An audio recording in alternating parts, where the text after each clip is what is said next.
Okay, so I just have some white buttercream in a bag here with a coupler that doesn't have one of those little indentations taken out. It's just a regular round one, so I can use it as a tip for the puffy cheeks. But I like to place the eyes on there first, so I'm just going to take a 10, and unfortunately I don't have my coupler ring, so I'm going to have to do this and hope that it doesn't fall off. A lot of times I do this part in fondant, but I'm going to try to do this whole cake in buttercream and not use any fondant, because a lot of people like to use buttercream. Okay, so 90-degree angle, squeeze, keep the tip slightly embedded in the icing, move the tip up, and then kind of back down a little bit. Squeeze, move the tip up, kind of back down, like so.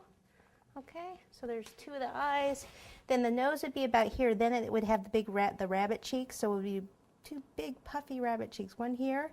So this is just the coupler by itself. Start not right next to it, out a bit, squeeze. Okay, so two just like that.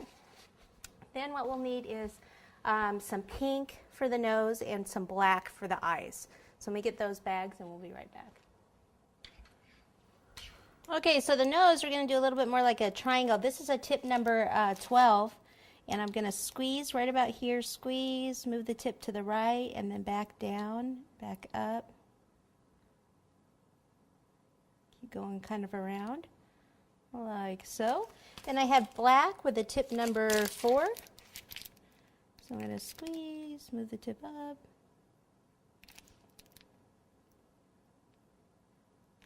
Do some eyebrows by squeezing more here and bringing the tip around and down.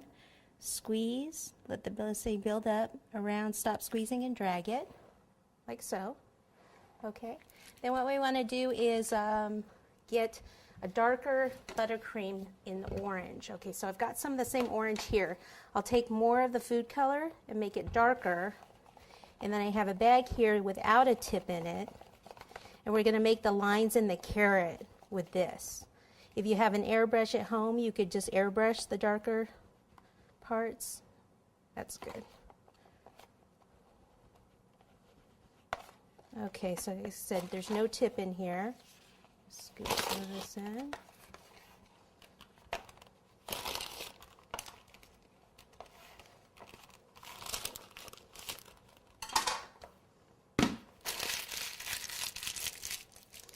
And then I can just take the scissors and just cut off the end, squeeze some out. Okay, and then for the carrot, so what we'll do is we'll just squeeze from the bottom and squeeze and kind of wiggle it a little bit. And do some kind of coming across here.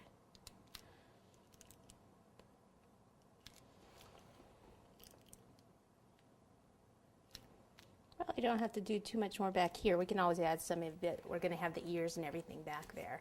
So there's that so far. Let me go ahead and get the ears out of the freezer, and we can attach those, the ears and the stem also. We'll be back.